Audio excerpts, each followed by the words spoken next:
Hai, halo, apa kabar? Kami adalah sebuah channel yang membahas tentang sejarah dan biografi seseorang. Oleh karena itu, silakan kunjungi kami, link yang tertera di bawah. Jika Anda berminat, terima kasih.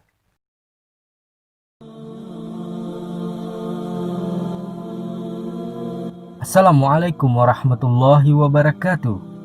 Peristiwa sangat dramatis yang terjadi pada pertempuran Mu'tah menjadi bukti sejarah bahwa jumlah sedikit bukanlah awal dari kekalahan. Namun, keyakinan dan ketangkasan menjadi prioritas utama untuk menuju kemenangan. Meski mendapat perlawanan yang sangat memukul mental para pejuang, namun kaum muslimin mampu keluar sebagai pemenang lewat pertolongan Allah melalui kehebatan hamba-hambanya dan sang pedang Allah yang takkan pernah patah dalam setiap pertempuran. Dan inilah kelanjutan kisah sahabat mulia Khalid bin Walid.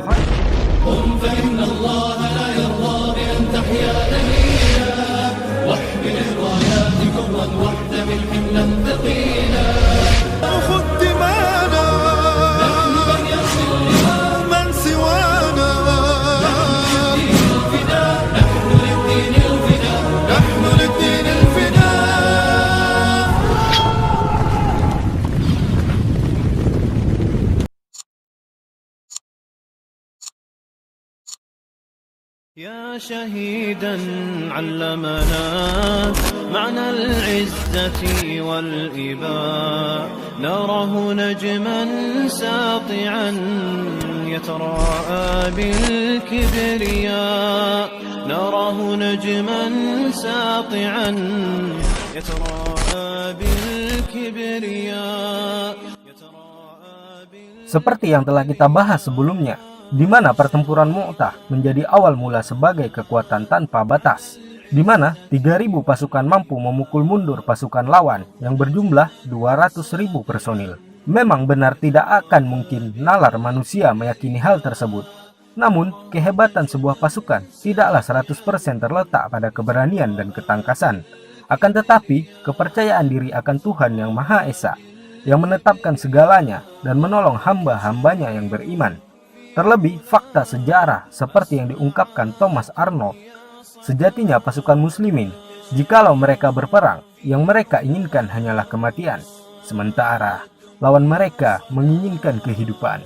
Khalid bin Walid radhiyallahu anhu mendapat nilai plus di mata Rasulullah SAW atas keberhasilannya membalik keadaan dari kekalahan menjadi kemenangan. Sebuah prestasi dan kekuatan baru yang Allah hadirkan di tengah kaum muslimin. Dijuluki Saifullah atau pedang Allah yang terhunus, memaksa kaum Quraisy hingga Romawi harus berpikir keras jika berhadapan lagi dengan kaum muslimin.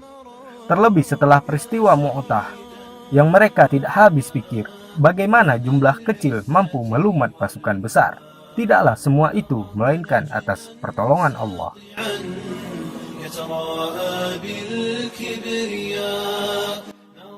Kehebatan dalam mengamati lawannya dan gagah saat berhadapan menjadikan beliau hadir dalam setiap pertempuran.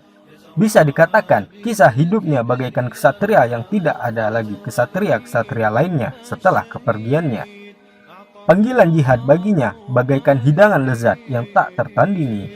Sebut saja saat Fatu Mekah, di mana kaum muslimin berhasil menduduki kota Mekah. Hal itu tidak lepas dari jasa Khalid bin Walid radhiyallahu anhu, pertempuran Hunain, Tabuk, dan lain-lain. Di masa Khalifah Abu Bakar radhiyallahu anhu, Khalid bin Walid menjadi tonggak utama dalam menumpas kesyirikan, seperti kisah pertempuran Yamamah yang terjadi pada tahun 632 Masehi. Terdapat seorang manusia yang bernama Musailamah bin Habib, namun ia lebih dikenal dengan nama Musailamah al-Kazzab atau pendusta, karena ia mengaku dirinya sebagai seorang nabi. Khalifah Abu Bakar radhiyallahu anhu yang mendengar hal berbahaya tersebut langsung menyiapkan pasukan untuk membungkam nabi palsu itu. Bergeraklah pasukan muslimin sebesar 12.000 pasukan dengan dikomandoi Khalid bin Walid melawan pasukan Musailamah yang berjumlah 100.000 pasukan. Terjadi pertempuran hebat. Pasukan Musailamah mampu menekan lawannya dan menguasai keadaan. Pasukan muslimin tetap bertahan meski keadaan semakin parah. Singkat cerita, Melihat situasi semakin sulit, Khalid bin Walid pun menerapkan taktik yang sangat luar biasa, di mana beliau membagi pasukan menjadi dua, seperti Muhajirin dan Ansar. Khalid bin Walid berkata, "Wahai Muhajirin, tunjukkanlah kehebatan kalian. Wahai Ansar, tunjukkanlah kehebatan kalian." Seakan-akan Khalid bin Walid mengadu ketangkasan keduanya. Ternyata akibat dari taktik ini, pasukan yang seakan-akan lelah bangkit dan giroh mereka bagai petir yang menyambar. Dan atas kehendak Allah, pasukan muslimin berhasil menumpas Musailamah al-Kazzab dan pengikutnya, di mana Wahsy berhasil menombak nabi palsu itu, serta keberanian sahabat mulia Al-Barra bin Malik. Di masa Khalifah Abu Bakar radhiyallahu anhu, kegemilangan dalam perluasan wilayah semakin bersinar. Wilayahnya sudah mencakup bagian Irak dan Syam, yang dimana negeri-negeri itu masih berada di bawah kendali Persia dan Romawi. Melihat gelagat kedua negara adidaya terus merongrong kekuatan muslimin dalam menyebarkan agama tauhid, maka Khalifah Abu Bakar mengutus panglima tertinggi pasukan elit muslimin Khalid bin Walid untuk menyelesaikan hal tersebut. Terjadilah pertempuran yang sangat bersejarah yang dikenal dengan pertempuran Zatus Salasil atau perang rantai. Karena orang-orang Persia mengikatkan kaki mereka dengan rantai. Hal ini dilakukan panglima mereka Hurmuz agar pasukannya tidak melarikan diri saat situasi pertempuran sudah kritis. Dikisahkan Khalid bin Walid membawa pasukan sebesar 18.000 pasukan untuk menggempur pasukan Persia dengan jumlah yang besar. Khalid membagi pasukan menjadi 3, yang masing-masing dipimpin oleh Al-Musanna, Adi bin Hatim At-Ta'i, dan Khalid bin Walid radhiyallahu anhum ajma'in. Berangkatlah pasukan Al-Musanna dan disusul oleh Adi bin Hatim. Sementara pasukan Khalid bin Walid menyusul pasukan dengan perjalanan lambat sambil mengamati situasi. Hurmuz, panglima Persia yang dikenal kelicikannya, mengetahui bahwa pasukan muslimin akan bertemu di Hudair. Maka Hurmuz memerintahkan pasukannya untuk berangkat dan harus tiba sebelum pasukan muslimin. Disiapkanlah segalanya, termasuk penggalian parit, ciri khas Persia. Khalid mengetahui hal tersebut lewat mata-matanya. Khalid pun berbelok ke arah Kazimah. Hurmuz yang mengetahui hal tersebut langsung menggerakkan pasukannya sebelum tiba pasukan Khalid bin Walid. Khalid sengaja memperlambat laju gerak pasukannya untuk mengecoh Hurmuz. Sesampai di Khazimah, Hurmuz memerintahkan hal yang sama kepada pasukannya, menyiapkan segalanya untuk peperangan. Khalid pun langsung memerintahkan pasukan muslimin untuk membabat pasukan Persia yang sudah kelelahan. Terjadilah pertempuran yang sangat dramatis. Hurmuz mengajak duel 1 lawan 1 dengan Khalid. Khalid pun menerimanya. Hurmuz dikenal dengan kecurangannya. Ia pun memerintahkan beberapa pengawalnya untuk segera melenyapkan Khalid ketika mereka sudah berhadapan. Terjadilah duel yang sangat heroik, dan ketika Hurmuz berada dalam situasi sulit, pengawalnya pun segera menuju Khalid. Namun hal tersebut tidak berhasil karena Qaqqa berhasil mematahkan kecurangan mereka, dan Khalid pun berhasil menumbangkan Hurmuz dan pasukannya. Dalam pembebasan negeri Irak, kaum muslimin menghadapi berbagai pertempuran, di antaranya perang Ain Tamar, perang Dumatul Jandal, perang Al-Husayb, perang Al-Musyayyah, dan perang Al-Firadah. Merupakan bukti kejayaan pasukan Khalid di bumi Irak. Seluruh peperangan itu dimenangkan oleh pasukan muslimin dan wilayahnya berhasil diduduki. Penduduknya yang tidak mau memeluk Islam membayar jizyah, dan yang terbuka hatinya maka dibebaskan dari pungutan jizyah. Sayangnya, di kemudian hari mereka melanggar kesepakatan dan melepaskan diri dari perjanjian. Tidak satupun dari mereka memegang janji kecuali negeri Al-Bawazi dan Bani Qiyya, satu kawasan di Al-Anbar.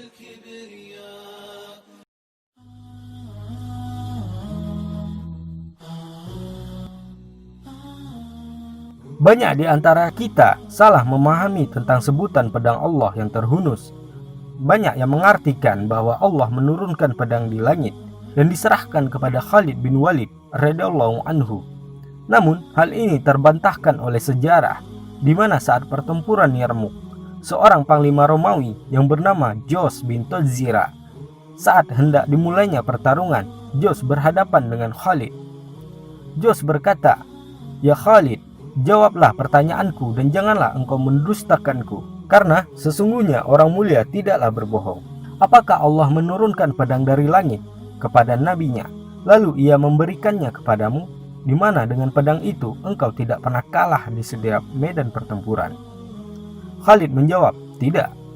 Jos berkata, "Lalu kenapa engkau disebut Saifullah atau pedang Allah?" Khalid menjawab, "Sesungguhnya Allah Subhanahu wa Ta'ala mengutus seorang nabi di tengah-tengah kami, lalu ia mendakwahkan kebenaran kepada kami. Di antara kami ada yang menerimanya dan ada pula yang menjauhinya serta memeranginya.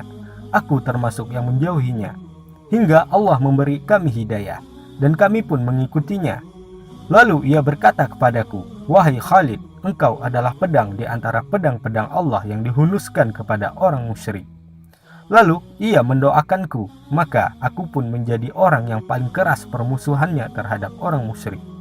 Setelah jawaban ini, Jos membenarkan pernyataan Khalid dan ia pun meminta kepada Khalid bin Walid untuk menuntunnya kepada Islam, hingga Jos bin Tazira rahimahullah menjadi salah satu manusia yang tidak pernah sujud kepada Allah namun mendapatkan surga dengan kemuliaannya, yakni syahid di jalan Allah. Selain itu, Mahan, pemimpin sayap kiri Romawi, ingin berdiskusi dengan Khalid. Saat berhadapan, Mahan mencoba mengejek dengan berkata, "Aku tahu tujuan kalian keluar dari tanah air kalian karena kelaparan dan kemiskinan. Oleh karena itu, akan aku berikan setiap prajurit 10 dinar, lengkap dengan pakaian dan makanan." Seakan-akan menjatuhkan, namun sang pedang Allah Khalid menjawab perkataan itu dengan tenang, tetapi menggetarkan jiwa lawannya. "Sesungguhnya bukanlah yang mengeluarkan kami dari negeri ini apa yang engkau sebutkan tadi, tetapi sebenarnya kami adalah sekelompok manusia peminum darah, dan telah sampai berita kepada kami bahwa tidak ada darah yang lebih segar daripada darah kalian, bangsa Romawi. Untuk itulah kami datang ke sini." Mendengar jawaban itu, para sahabat Mahan berucap, "Demi Allah, ucapan tersebut baru pertama kali kita dengar dari bangsa Arab."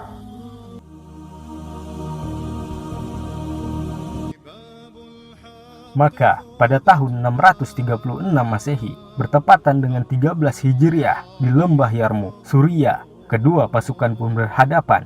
Pertempuran yang diakui dunia antara pasukan Romawi yang berjumlah 240.000 pasukan di bawah panglima mereka Theodoric melawan pasukan muslimin yang berjumlah 46.000 di bawah komando Khalid bin Walid, dan pertempuran pun dimulai.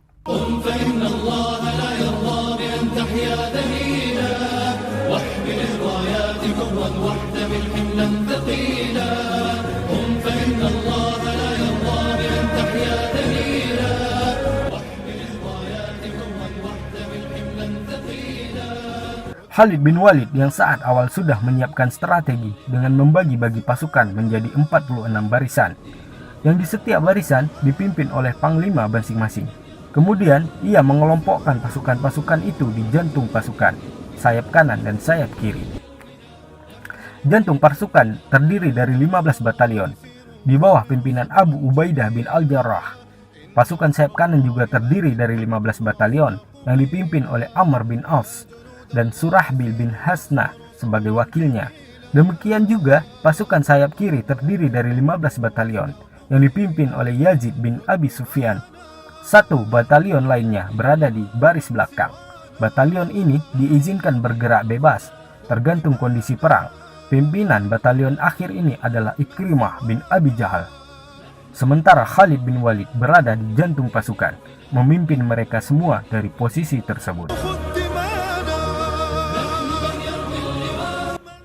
Tahukah Anda, di sini terjadi peristiwa hebat. Kala itu, Zubair bin Awam radhiyallahu anhu berkata kepada sahabatnya, "Siapa yang mau ikut denganku? Kita hancurkan posisi mereka." Maka ikutlah 3 orang bersamanya. Namun, setelah takbir awal dari permulaan pertempuran, Zubair bin Awam melesat bak singa yang menerkam mangsanya.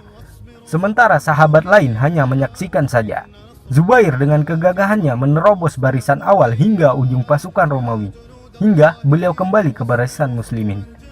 Ahli sejarah mengatakan apa yang dilakukan Zubair bin Awam mengakibatkan pukulan mental pasukan Romawi. Bagaimana satu orang saja sudah membuat pasukan berantakan. Singkat cerita, pertarungan sengit pun terjadi di antara kedua belah pihak. Pasukan Romawi yang jumlahnya besar terus menekan pasukan muslimin hingga ke garis pertahanan. Semangat Romawi semakin menjadi-jadi ketika mereka berhasil mendobrak pertahanan pasukan muslimin. Seakan-akan kemenangan sudah di depan mata. Tiba-tiba mereka dikejutkan dengan pengepungan dari sayap muslimin dan dari pasukan belakang yang memang sudah dipersiapkan. Barulah mereka sadar bahwa mereka sudah masuk dalam perangkap Khalid bin Walid radhiyallahu anhu. Dan berkat pertolongan Allah Subhanahu wa taala, kaum muslimin pun memenangkan pertempuran yang memakan waktu kurang lebih 6 hari. Meski demikian, air mata kecemburuan tak luput dari mereka, di mana banyak di antara sahabat mulia syahid di jalan Allah. Di antaranya adalah Ikrimah bin Abi Jahal, atau dijuluki Sang Singa Perang Yarmuk, seperti yang telah kita bahas di episode beliau. Sedangkan di pihak Romawi tak terhitung kerugian mereka. Salah seorang pasukan Khalid mengatakan lebih dari 8.000 orang Romawi terperosok ke jurang, dan di antaranya terdapat panglima mereka, Theodoric.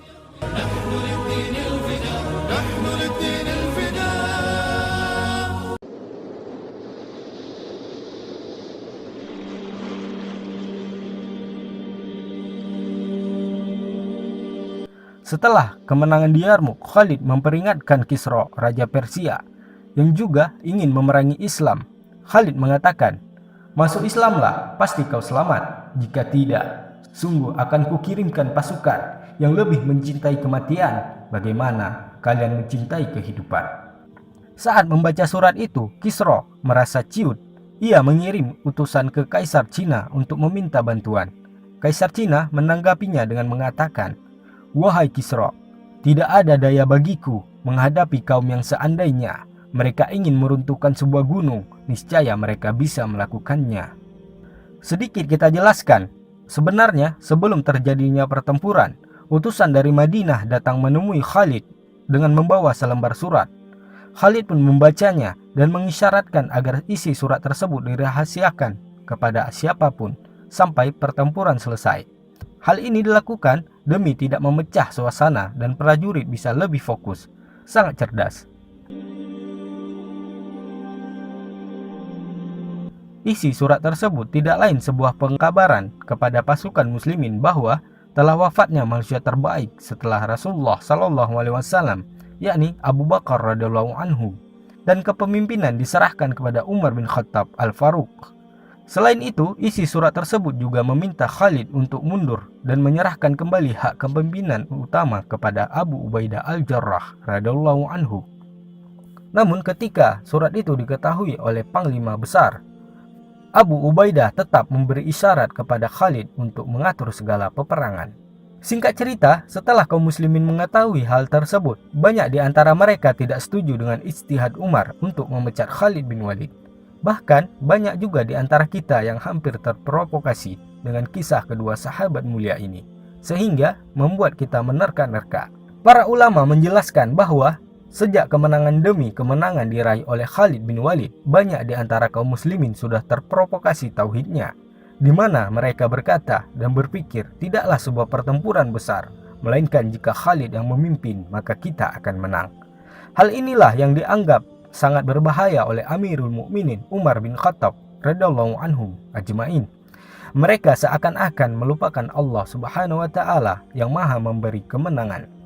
Perhatikan, Umar bin Khattab mengatakan, "Sesungguhnya aku tidak mencopot Khalid bin Walid karena marah ataupun dia berkhianat, tetapi manusia telah terfitnah dan aku ingin manusia tahu bahwa Allah lah yang membuat kemenangan." Sumber Al-Bidayah wa Nihayah. Ada beberapa pendapat lain mengenai alasan pergantian Khalid bin Walid, yaitu karena sifat Khalid bin Walid yang sama-sama tegas dengan Umar bin Khattab. Sifat dasar Umar yang tegas perlu dikombinasikan dengan sifat lembut dan sifat hati-hati yang dimiliki oleh Abu Ubaidah bin Al-Jarrah. Sedangkan sifat Abu Bakar yang lembut dan hati-hati perlu dikombinasikan dengan sifat Khalid bin Walid yang tegas. Wallahu a'lam.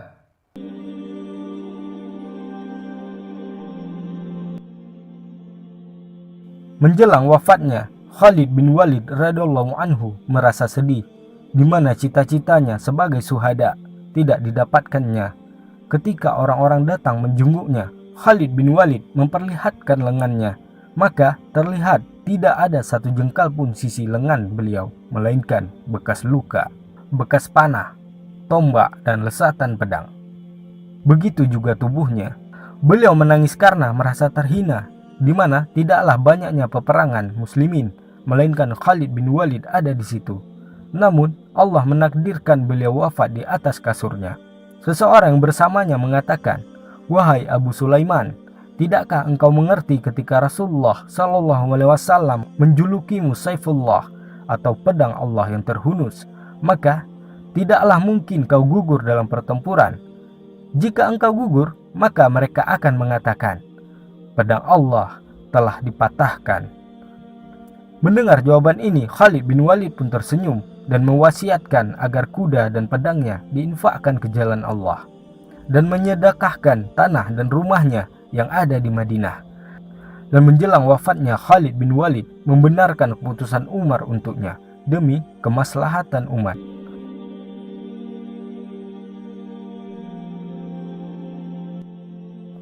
Maka pada tahun 21 Hijriah bertepatan dengan 642 Masehi, muslimin kehilangan manusia yang takkan ada lagi manusia sepertinya setelah wafatnya. Manusia yang dikala wafatnya seluruh wanita Bani Makhzum keluar dari rumahnya dan menangis. Padahal Umar sangat melarang hal tersebut, dan Umar berkata, untuk orang seperti Khalid, orang-orang yang menangis haruslah menangis. Seorang sahabat mulia yang dijuluki Saifullah atau sang pedang Allah yang terhunus. Seorang panglima yang dikenal dalam sejarah dunia, tak pernah kalah satu kali pun di medan pertempuran. Beliaulah Khalid bin Walid radhiyallahu anhu ajmain.